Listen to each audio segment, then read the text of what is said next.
Ya, mengenai penerapan ya, penerapan yang namanya model ya, mana yang model eksogen, yang mana model endogen ya, dari topik pembahasan di pertemuan sebelumnya ya.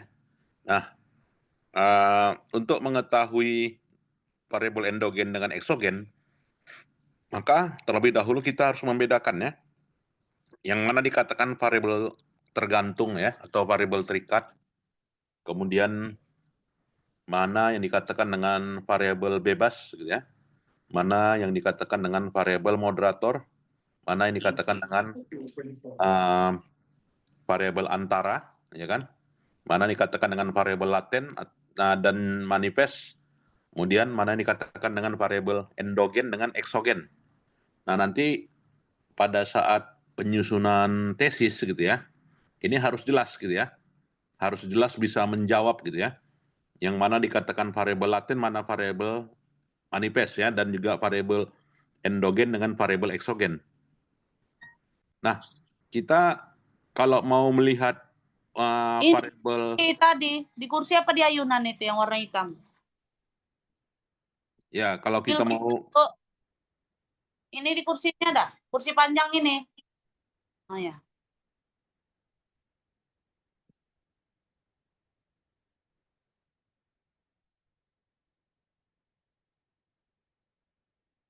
ya, kita melihat hubungan antara variabel bebas dengan variabel terikat ya, seperti ini ya. Nah, ini dia variabel bebasnya, misalnya ada 3 gitu ya.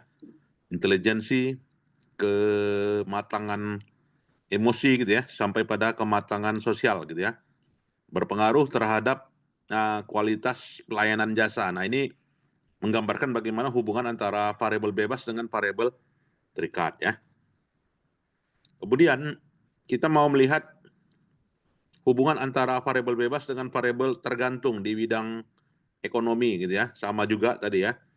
Misalnya pertumbuhan ekonomi, ya kan, nilai tukar, kemudian ekspor ya, kemudian juga tingkat suku bunga domestik itu mempengaruhi investasi asing langsung ya. Nah, ini adalah bentuk variabel terikat dengan variabel bebas dengan variabel yang terikat ya. Ya, kemudian juga kalau di bidang apa ya, di bidang keuangan ya. Ya, keuangan seperti ini ya, yang namanya variabel bebas itu ya earning per share gitu ya, current ratio, leverage ratio ya kan, total asset turnover, return on investment gitu ya, return on equity berpengaruh terhadap perubahan harga saham. Nah, ini menunjukkan hubungan antara variabel bebas dengan variabel yang terikat ya. Nah, untuk variabel hubungan antara variabel bebas dengan variabel terikat, ada yang mau bertanya? Silakan. Dari 3 contoh kasus ini. Silakan.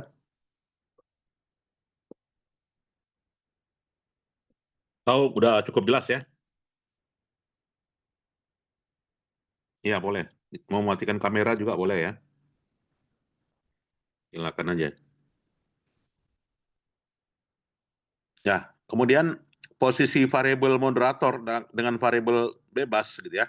Nah, ini sekarang kita mau lihat contoh yang mana dikatakan dengan variabel moderator. Nah, variabel moderator itu gitu ya, ini adalah variabel yang memperkuat hubungan gitu ya. Jadi selalu yang namanya variabel moderator itu ya selalu diawali dengan garisnya sebuah panah yang menghubungkan garis. Nah, jadi ini gitu ya, menghubungkan panah dengan garis. Nah, ini gambarnya. Nah, ini. Oke. Nah, jadi hubungan antara variabel bebas dengan variabel moderator ini gitu ya, mencerminkan ya bagaimana pengaruh pengurangan hari kerja terhadap produktivitas kerja ya diperkuat atau diperlemah oleh yang namanya usia ya. Jadi usia tenaga kerja mempengaruhi hubungan itu, hubungan antar variabel gitu ya. Nah, jadi semakin tinggi pengurangan hari kerja, ya maka semakin rendah produktivitas gitu ya. Nah, itu selalu hubungannya timbal balik ya. Tidak akan hubungannya linear itu. Dan usia tenaga kerja memperantarainya gitu ya. Nah, usia tenaga kerja memperantarainya. Oke. Nah, inilah yang namanya variabel moderator ya, atau variabel pemoderasi ya, atau variabel moderating kata orang ya. Nah, ini nanti banyak digunakan di dalam tesisnya ya. Kemudian kalau variabel antara, nah itulah nama lainnya disebut dengan variabel intervening gitu ya, atau variabel pemediasi gitu ya, atau variabel antara. Nah ya. Nah, ada juga nama lain tadi ya, kalau untuk variabel apa ya, variabel moderating itu adalah variabel kontingensi katanya. Nah, orang bilang juga menyebutnya dengan variabel kontingensi. Nah, jadi kalau variabel antara ini itu memperantarai hubungan antara variabel satu dengan variabel lainnya. Jadi bukan memperkuat ya, atau juga memperlemah, tetapi memperantarai. Nah, ini bedanya antara memperantarai dengan memperkuat atau juga memperlemah. Nah, jadi variabel antara di sini misalnya ya tingkat pendidikan gitu ya, sebagai variabel bebas. Kemudian berpengaruh terhadap kinerja sebagai variabel terikat. Ada variabel antara yang namanya motivasi gitu ya. Nah, variabel motivasilah yang memperantarai. Nah, kalau kita menggunakan yang namanya variabel antara, nah kita selalu dihadapkan pada nilai gitu ya, seberapa jauh pengaruh langsung. Nah, kalau kita mengukur pengaruh langsungnya adalah tingkat pendidikan terhadap kinerja kan gitu ya. Nah, tingkat pendidikan ini terhadap kinerja langsung kita hubungkan. Nah, ini ke sini. Nah, ini ke sini. Nah, inilah menunjukkan variabel langsung ya, pengaruh langsung.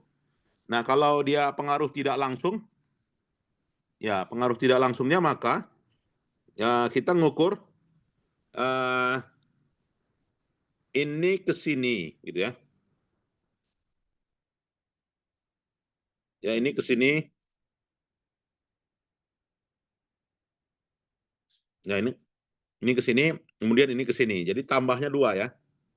Nah, ini pengaruh tidak langsung gitu ya. Jadi pengaruh tidak langsung ini hubungan antara tingkat pendidikan terhadap kinerja ya, itu melalui katanya kan. Berarti melalui motivasi dan melalui motivasi kan gitu ya.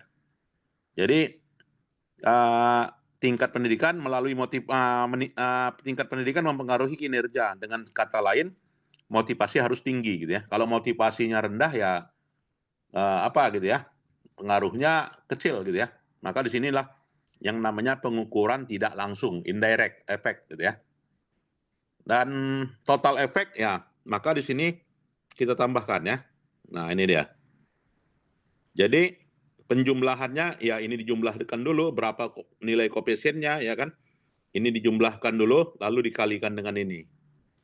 Nah, inilah caranya mengukur pengaruh total ya. Pengaruh total ya. Nah, ini. Jadi kalau namanya variabel intervening, maka wajib diminta ya. Wajib diminta itu adalah berapa pengaruh langsungnya, berapa pengaruh tidak langsungnya, berapa total pengaruhnya ya. Jadi 3. Kalau kebanyakan mahasiswa buat tesis itu apa ya? Dia dibuatnya adalah pengaruh langsungnya ini, pengaruh tidak langsungnya ini, selesai. Nah, ditambahkan ya pengaruh totalnya berapa. Nah, itu kalau kita mau menghitung intervening ya. Cukup jelas? Ada pertanyaan? Oke, cukup jelas ya? Ya, Pak, ini Pak, silakan. saya mau Ya. bertanya.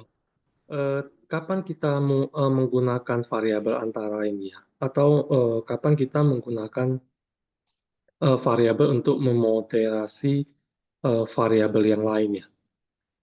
Itu Nah, saja Pak. kapan? Ya, terima kasih. Dari siapa namanya? Dengan Johan Pak. Nah, dengan Johan ya. Ya Nah, Pak. kapan kita menggunakan variabel itu pengaruhnya intervening atau moderating begitu kan? Nah, jadi tergantung dari teorinya. Ya, jadi dari teorinya, faktanya gitu kan, faktualnya bagaimana. Ya, faktualnya misalnya gini. ya kan? Apakah beban iklan ya kan berpengaruh terhadap penjualan? Oh tidak Pak, tidak semudah itu kan. Beban iklan itu mampu mempengaruhi penjualan. Tapi ada variabel yang memperantarainya. Tetapi ada variabel yang memperkuat hubungannya. Nah, kita sebagai peneliti melihat secara teoritis gitu ya. Bahwasanya logikanya bagaimana? Disertai dengan ya beberapa telaah penelitian terdahulu gitu ya. Silogisme kan gitu ya. Silogismenya bagaimana? Ya, silogismenya iya memang beban iklan mempengaruhi penjualan. Tapi diperkuat oleh atau diperantarai oleh misalnya apa? Nah, misalnya apa?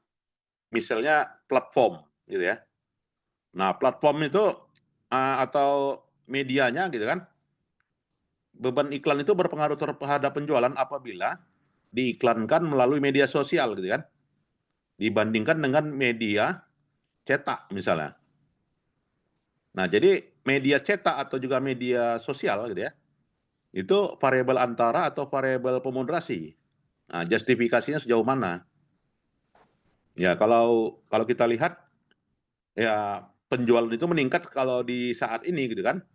Ya orang udah nggak ada lihat lagi media cetak gitu kan. Orang akan lihat Instagram gitu kan. Orang akan lihat Facebook gitu kan. Orang akan lihat YouTube gitu kan. Atau orang lihat influencer, orang akan lihat reel gitu kan. Nah, jadi media sosial gitu ya yang memperkuat yang memperantarai besarnya beban iklan mempengaruhi penjualan gitu ya. Nah, jadi dengan kata lain media sosial itu sebagai apa? Justifikasinya, Johan. Baik Pak, terima kasih Pak. Ya, itu ya. Jadi lebih tepatnya media sosial itu adalah memperkuat variabel pemoderasi dia lebih tepat gitu kan. Didukung oleh beberapa riset terdahulu si A, si B, si C, si D kan gitu ya. Yang menyatakan bahwasanya media sosial itu memang mempengaruhi penjualan gitu ya. Nah, itu menunjukkan bagaimana kita memilih antara variabel intervening deh dengan juga variabel pemoderasi ya. Itu saya kira. Ya, kemudian kita mau lihat juga di sini yang namanya variabel laten dan variabel manifest gitu ya. Nah, ini banyak nantinya digunakan nih dalam penyusunan tesis gitu ya. Apalagi kalau kita menggunakan persamaan yang namanya persamaan struktural ya. Structural equation modeling. Nah, tapi kalau kita menggunakan OLS ya, ordinary least square atau analisa regresi berganda gitu kan, maka kita tidak ada menggunakan yang namanya variabel laten dan variabel manifest gitu ya. Ya karena yang namanya regresi gitu kan, ya dalam hal ini udah jelas kan, indikatornya apa gitu kan. Jadi tidak ada lagi yang namanya variabel laten ya, atau juga variabel manifest. Nah pada yang lalu ya pemodelan laten dan manifest kita udah tahu gitu ya. Ya jadi kita sandingkan nanti dengan dengan interpretasi model pada pada Smart PLS gitu ya. Nah, jadi di sini variabel laten. Jadi variabel yang tidak dapat diukur secara langsung ya dan memerlukan beberapa indikator sebagai proksinya. Nah, inilah dikatakan dengan variabel laten. Nah, sedangkan variabel manifest adalah variabel yang diukur secara langsung oleh peneliti. Nah, jadi kalau misalnya keputusan membeli gitu ya. Misalnya keputusan membeli kendaraan roda 4, ya kan? Nah, apa keputusannya membeli roda 4 itu? Ya, pertama keputusannya adalah spek produknya gitu kan. Atau jenis produknya gitu kan. Atau mereknya, ya kan? Atau distributornya. Atau jumlah produknya gitu kan. Atau jumlah layanan purna jualnya, ya kan? Kemudian banyaknya tersedia suku cadangnya gitu kan, atau waktu pembeliannya gitu kan, atau cara pembayarannya gitu kan. Nah, maka ketika ini kita kelompokkan ya, mana variabel laten, mana variabel manifest gitu ya, maka keputusan membeli itu adalah variabel laten ya. Variabel laten ya, karena apa? Tidak dapat diukur secara langsung. Keputusan membeli itu bisa diukur secara langsung apabila ada yang namanya variabel manifest. Nah, jadi ini ya, yang saya tandai warna merah ini adalah variabel manifest. Ya, sedangkan yang saya tandai warna kuning ini adalah variabel laten ya. Ya, yang warna kuning adalah variabel laten. Nah, ini ya. Cukup jelas? Ada pertanyaan? Silakan. Ini nanti banyak digunakan ya di dalam tesis. Apabila nanti kalau menggunakan analisis struktural ya, persamaan struktural gitu ya. Nah, ini wajib ya harus menyebutkan laten yang mana manifest. Nah, itu. Silakan Johan. Pak, mau nanya ya, itu penilaian untuk pengukurannya seperti apa ya, Pak ya? Apakah dengan kuesioner atau bagaimana ya? Ya, udah jelas ya. Kalau dia yang dalam hal ini adanya namanya variabel laten dengan variabel manifest, maka kita menggunakan kuesioner ya. Kenapa Oh, kuesioner gitu ya? Ya, karena yang namanya variabel laten ini kan nggak bisa diukur langsung gitu kan. Nah, jadi harus ada butir-butir pertanyaan. Butir-butir pertanyaan itu adalah mencerminkan indikator gitu ya, atau mencerminkan dari variabel manifest. Nah, itu saya kira. oh baik, Pak. Ya. Jadi kalau kita mengukur apa ya, kita menggunakan data laporan keuangan gitu ya. Yang nggak ada, udah jelas nggak ada yang namanya laten dan manifest ya. Ya, nggak ada jelas, nggak ada namanya variabel laten dan manifest. Misal, pengaruh profitabilitas terhadap harga saham gitu kan. Nah, faktor-faktor apa yang mempengaruhi harga saham? Nah, itu jangan lagi dikelompokkan mana laten, mana variabel. Ya, karena udah jelas yang mempengaruhi harga saham misalnya tingkat profitabilitas, tingkat rentabilitas ya kan. Nah, itu. Nah, jadi yang namanya variabel manifest apabila ya itu tadi pendekatannya adalah formatif atau reflektif yang topik kita minggu lalu kan. Nah, Johan, kalau yang namanya formatif tanda panahnya kemana? Tanda panahnya mempengaruhi, Ya, tanda panahnya itu mempengaruhi ke apa ke ya? Y ya, kalau nggak Ke salah. ke X ke variabel Y, ke ke variabel laten yang ya. dipengaruhi, ya. Ya, tanda panahnya ke laten gitu ya. Tanda panahnya ke laten. Nah, kalau Andriani Manurung. Nah, kalau yang namanya reflektif bagaimana gambarannya? Andriani Manurung.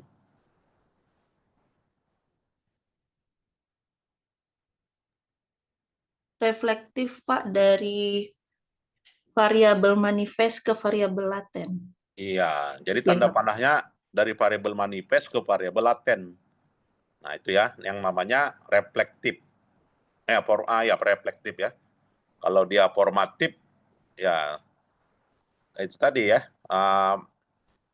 dari tanda panahnya dari indikator ya ke dimensi. Nah, kalau gambar ini apa dia? Manifest atau reflektif? Dari model tampilan yang saya tampilkan ini, formatif atau reflektif?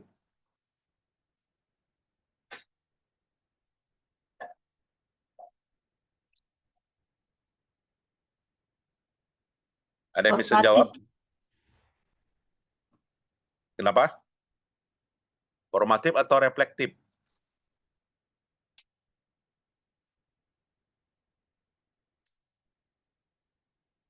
Udah jelas kan tanda panahnya ke indikator, berarti apa? Formatif, Pak. Reflektif, Pak. Ya, reflektif. Oh, reflektif. Reflektif ya, sorry. Ya. Nah, bahasa kalau kita mau mempermudahnya adalah keputusan membeli itu direfleksikan dari, nah, itu cara membacanya ya, paling mudah. Keputusan membeli itu direfleksikan dari keputusan membeli orang merek mobil tertentu gitu ya, direfleksikan dari apa? Dari spek produknya ya kan, dari jenis produknya, dari mereknya, dari distributornya ya kan, pelayanan purna jualnya. Nah, inilah dia yang namanya reflektif ya. Kebanyakan riset itu reflektif. Nah, kapan kita tentukan reflektif atau formatif? Siapa bisa menjawab?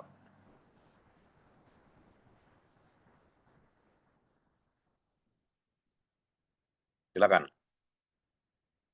Kapan kita menentukan reflektif atau formatif?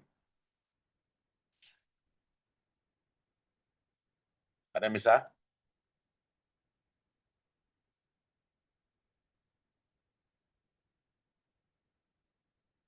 Baby Siagian. Kapan kita menentukan formatif atau reflektif? Silakan, Baby Siagian. Dilihat dari ini Pak, variabelnya, misalkan seperti yang Bapak katakan tadi, keputusan pembelian. Jadi customer itu melakukan pembelian itu berdasarkan apa gitu kan. Jadi indikatornya itu kan ada merek, distributor, dan jumlah produk dan lain-lain gitu. Nah, jadi kalau kita menentukan formatif dan reflektif, itu ditentukan dari teorinya. Nah, lihat teorinya di bab berapa di tesis? Di bab berapa kita lihat teorinya? Di bab 2 ya Pak. Bab 2 ya. Bab 2. Misalnya apa? Ada yang bisa memberikan contoh? Bagaimana kita menentukan reflektif dan formatif?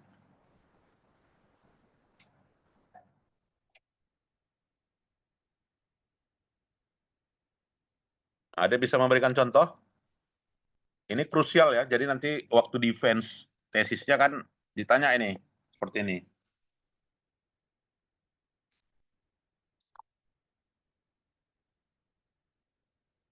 Ya misalnya, gitu kan. Misalnya yang namanya kualitas laporan keuangan. Kan teorinya gitu ya. Kualitas laporan keuangan menurut standar akuntansi keuangan. Ya kan, dikatakan laporan keuangan berkualitas apabila memenuhi syarat. Pertama adalah relevan. Tuh ya. Yang kedua adalah akurat, ya kan? Yang ketiga itu adalah accessibility. Kemudian yang keempat apa? Timeliness gitu kan, tepat waktu. Kemudian apa lagi? Completeness, lengkap. Nah, itu berarti reflektif atau formatif teorinya.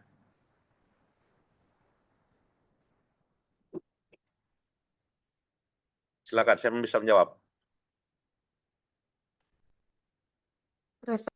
Reflektif Pak. Reflektif ya, itu adalah teori reflektif gitu aja jawabnya. Ya kan, teori itu adalah teori reflektif. Kalau kita baca buku apa ya, textbook gitu kan, atau jurnal gitu kan. Oh, ini bahwasanya yang namanya kualitas laporan keuangan ditentukan dari A, B, C, D gitu kan.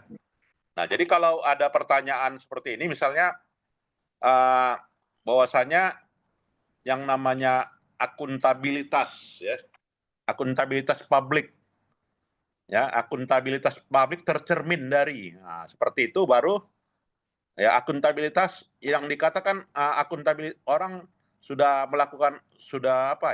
melaksanakan akuntabilitas tercermin dari katanya. Tercermin dari apa? Tercermin dari ya ini misalnya keterbukaan, ya kan, transparansi katanya kan. Kemudian apa lagi? Ini fairness, kan gitu ya. Nah kalau udah seperti itu berarti apa? Teorinya yang kita baca. Formatif, Pak. Formatif. Itu caranya ya. Lihat teorinya, itu dia jawabannya. Jadi kita defense-nya itu mengacu pada pembentukan dimensinya bagaimana. Dibentuk dari atau terbentuk dari. Nah ini kalimatnya yang perlu kita harus ketahui ya. Nah itu nanti diceritakan ya pada saat kita nyusun tesis gitu ya, dijelasin itu. Supaya teori kita itu nggak sembarangan ya. Memang nalar kita hasilkan dari situ. Nah itu ya. Nah jadi baik formatif maupun juga reflektif gitu ya, di kategori lain gitu ya, bisa disebut dengan variabel laten dan variabel manifest gitu kan. Nah jadi variabel mau kita sebut independen boleh, dependent boleh, tetapi ada yang lebih tepat gitu kan, variabel laten dan variabel manifest gitu ya. Nah jadi yang namanya laten itu yang warna terong gitu ya, sedangkan yang variabel manifest itu yang warna apa itu? Biru, Hijau. Pak. Oh biru ya. Kalau dia masih tahu warna berarti nggak buta warna ya. Tuh. Baik ya. Nah, kemudian ada lagi yang namanya variabel endogen dan variabel eksogen. Nah, ini ya. Variabel endogen dengan eksogen. Nah, kapan kita jelaskan dia variabel endogen, eksogen, variabel laten, manifest? Siapa bisa menjelaskan? Nah, ini dia. Kapan kita sebut ya, pada saat presentasi misalnya kan? Pada saat presentasi ini adalah endogen, ini adalah eksogen, ini adalah manifest, ini adalah laten. Kapan itu disebut seperti itu? Ada yang bisa menjelaskan? Nah, kita menjelaskan endogen dengan eksogen atau laten dengan manifest ketika variabel apabila variabel laten sudah terhubung dengan variabel laten yang lain, maka kita menyebutnya adalah endogen dengan eksogen. Nah, tapi kalau misalkan variabel latennya ya belum terhubung dengan variabel laten yang lain, maka cukup kita menyatakannya yaitu kategori laten dengan variabel manifest. Nah, itu bedanya ya. Nah, jadi kalau udah seperti ini misal tadi keputusan membeli ya kan dipengaruhi oleh bauran pemasaran ya, bauran promosi ya. Nah, jadi bauran promosi seperti misalnya ini ya. Jadi bauran promosi itu reflektif atau formatif? Gimana? Reflektif atau formatif itu gambarnya?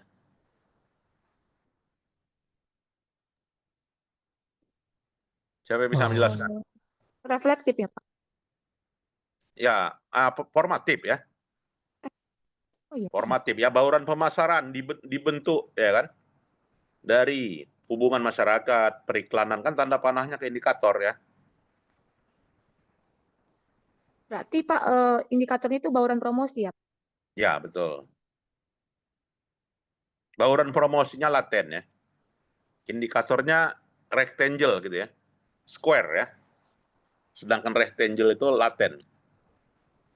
Rectangle kan bentuknya seperti telur ya. Nah, itu ya. Nah, jadi ketika kita menghubungkan antara variabel laten dengan variabel manifest, ketika tidak ada hubungan ya dengan laten yang lain. Tapi ketika ada hubungan dengan laten yang lain, maka kita menjelaskannya disebut dengan endogen dengan eksogen ya. Nah, ini. Nah, ini contohnya lah ya, pemodelannya. Misalnya motivasi. Indikatornya apa? Kebutuhan fisiologis, kebutuhan rasa aman, kebutuhan penghargaan, kebutuhan aktualisasi gitu kan.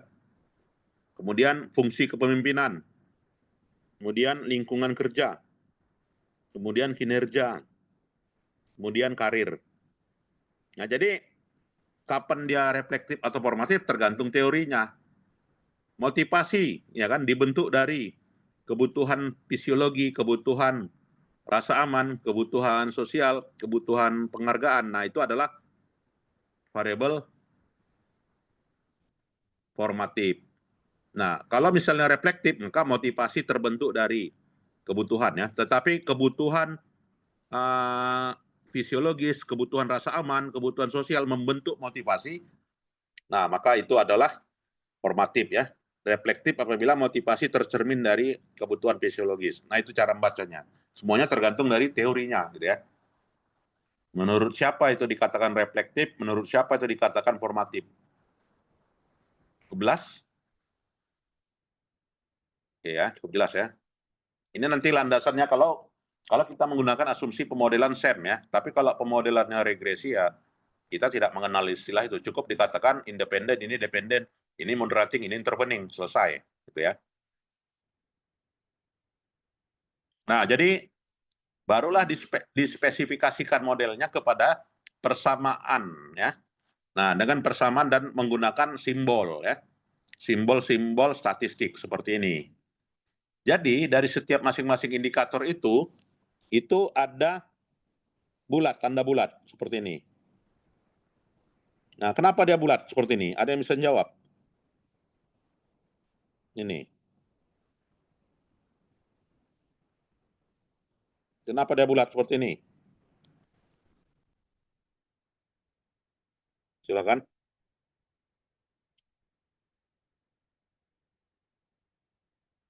Kenapa dia bulat seperti itu? Nah, yang bulat seperti itu disebut dengan error term. Ya, kenapa ya yang namanya formatif atau juga reflektif gitu kan, endogen dengan eksogen itu kan semuanya prediktif kan, memprediksi. Nah, memprediksi ini apakah 100% benar? Nah, pasti ya kalau 100% benar ya itu yang kuasa kan gitu ya, Maha Pencipta.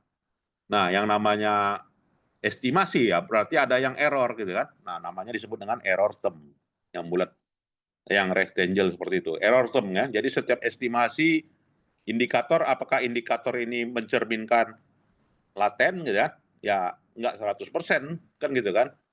Ada juga yang dimensi yang lain gitu ya. Dimensi yang lain itulah yang disebut dengan error term. Residual kata orang ya. Nah, jadi pemodelan seperti ini. Jadi kalau nanti mau membuat persamaan SEM, nah buat dulu seperti ini ya. Jadi langkahnya ya pemodelan strukturalnya ini dibuat ya, wajib. Dan sejauh mana hubungannya. Dan inilah sangat menentukan nanti jumlah hipotesa yang digunakan. Ya, hipotesanya, berapa banyak hipotesanya tergantung banyaknya variabel. Banyaknya variabel yang terhubung satu sama lain itu dihipotesakan. Cukup jelas? Ada pertanyaan? Silakan. Pak mau bertanya. Iya. Berarti Pak itu kan dia kan ada mode itu kan. Jadi di situ ada beberapa variabel Y dan variabel X gitu ya Pak. Ya, Mode, pilihan, tracker gitu ya, itu variabel Y-nya ya Pak. ya. Nah, jadi kalau udah seperti ini, kita tidak lagi menyebutnya variabel laten dengan manifest, tetapi adalah variabel endogen dengan eksogen, gitu ya. Misal, ya kan, misalnya ini adalah variabel endogen atau eksogen. Nah, ya. Ini endogen atau eksogen? Saya bisa menjelaskan.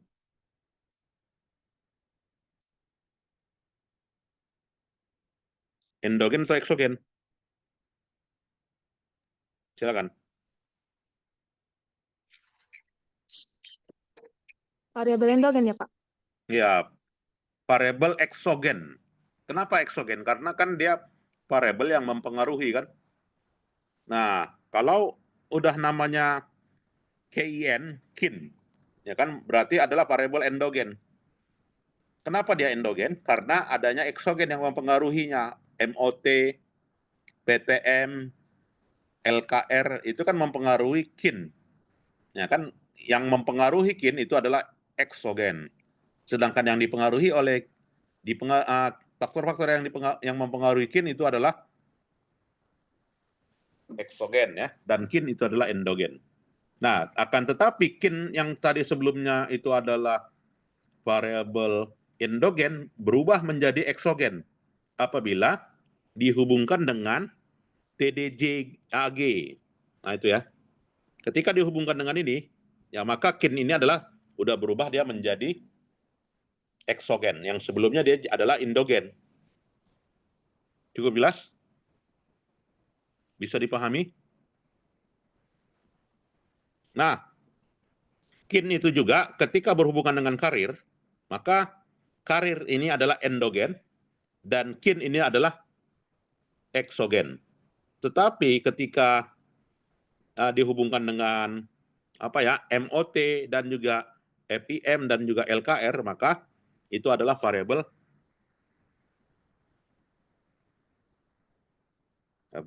apa? Mungkin Eksogen. menjadi Ya, variabel endogen kan Pak? Ya, endogen. Nah, itu ya. Jadi bisa kita membaca bagaimana berubahnya variabel itu yang sebelumnya adalah endogen menjadi eksogen ya. Ketika dihubungkan laten satu dengan laten yang lainnya ya. Itu saya kira. Cukup jelas? Nah, ini nanti banyak akan dipraktikkan di tesis-tesis ya. Cukup jelas ya? Nanti rekamannya saya share. Nah, itu saja dulu ya materinya. Nanti banyak-banyak sekalipun kita lupa gitu ya. Baik. Ada pertanyaan lagi? Silakan.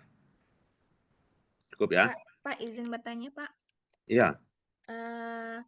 Saya mau bertanya, jadi Pak, perbedaan variabel moderasi dan mediasi itu apa ya, Pak? Nah, itu tadi kalau dia variabel moderasi, itu kan variabel yang memperkuat dan memperkuat dan memperlemah. Variabel moderasi, ya kan, itu selalu di luar garis. Nah, di luar garis dia ya. Nah, seperti ini. Nah, di luar garis. Selalu dia menghubungkan antar garis. Ya, ini moderasi. Nah, ketika bukan moderasi, berarti apa? Variabel intervening ya. Nah, maka di luar garis. Nah, di dalam garis dia masuk. Ini dia. Nah, itulah. Jadi wajib kalau intervening kita atau juga variabel variabel yang apa namanya? Antara ya, itu di tengah-tengah dia. Di tengah-tengah wajib masuk di tengah dia ya. Nah, sedangkan moderasi itu menghubungkan antar garis ya. Itulah mediasi dengan moderasi. Jadi mediasi itu adalah variabel yang memperantarai, kan gitu ya. Dari medan ke tebing tinggi melalui perbangungan. Nah, itu adalah maka perbangungan sebagai pemediasi menuju ya, dari medan ke tebing tinggi gitu ya. Nah, kalau dia pemoderasi gimana? Dari medan ke tebing tinggi melalui jalan tol ya. Kalau tidak ada jalan tol, maka dari medan ke tebing tinggi jarak tempuhnya 2,5 jam. Tapi dengan adanya tol 1,5 jam misalnya, atau 1 jam. Nah, itu adalah variabel yang diperkuat ya oleh tol ya. Maka itu adalah variabel pemoderasi. Itu cara bedanya ya. Cukup jelas ya? Pak, terima kasih. Ya. Ada lagi, adik-adik? Pak Iskandar, Ya, bertanya Pak, izin Pak. ya silakan. Kenapa variabel moderasi itu bisa memperkuat dan memperlemah Pak? Harusnya kan memperkuat Pak. Ya, Harusnya jadi apa nih dia Pak?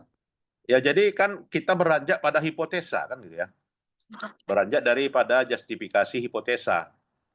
Ya, apakah selamanya hubungan antar variabel itu diperkuat? Apakah selamanya variabel itu diperkuat ya?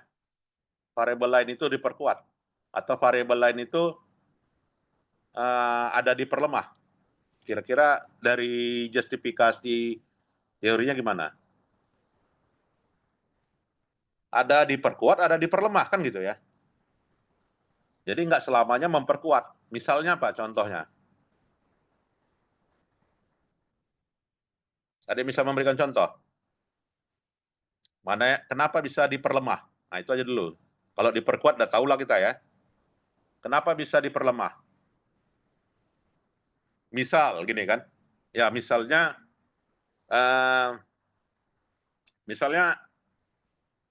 harga emas gitu ya.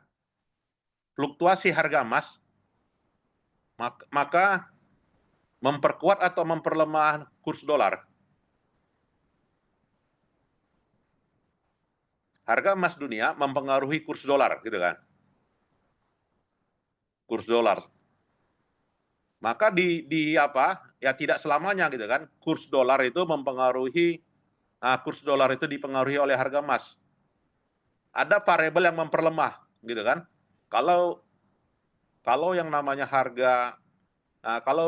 kurs dolar itu bisa lemah, bukan hanya bukan hanya harga emas, tetapi adalah daya beli misalnya gitu ya. Nah, berarti daya beli itu adalah variabel pemoderasi kan gitu ya. Tepatnya variabel moderasi yang memperlemah. Kalau daya beli orang rendah gitu kan, maka kurs dolarnya mau rendah mau tinggi ya tetap tinggi gitu kan. Tetapi karena yang mempengaruhi adalah harga emas gitu kan, maka kurs dolarnya bisa turun. Makin turun lagi apabila daya belinya rendah gitu kan. Nah, berarti hubungan yang negatif kan? Kan itu, makanya dikatakan moderasi itu bisa memperkuat dan juga bisa memperlemah. Ya, begitu juga sebaliknya. Ya kan, kalau misalnya daya beli tinggi, maka ya kan harga emas mempengaruhi kurs dolar ya. Dipengaruhi oleh yang namanya apa tadi gitu kan? Daya beli. Kan gitu ya. Maka daya beli itu bisa memperkuat, bisa memperlemah kan? Bisa negatif, bisa positif kan? Nah, itulah ya kenapa dia moderasi itu bisa memperkuat dan juga bisa memperlemah. Itu alasannya. Cukup jelas? Jelas, Pak. Terima kasih, Ya. Pak. Terima kasih. Ada lagi yang lain? Baik, saya kira itu saja ya. Yang penting tersampaikan dan ini menjadi apa ya? Mudah-mudahan bisa diserap dan dituangkan nantinya ketika menyusun tesis ya, adik-adik sekalian. Baik, saya kira itu saja. Selamat pagi. Assalamualaikum warahmatullahi wabarakatuh. Pagi, Pak. Terima kasih. Terima kasih, Pak. Waalaikumsalam warahmatullahi wabarakatuh. Ya, boleh meninggalkan ruangan. Terima kasih.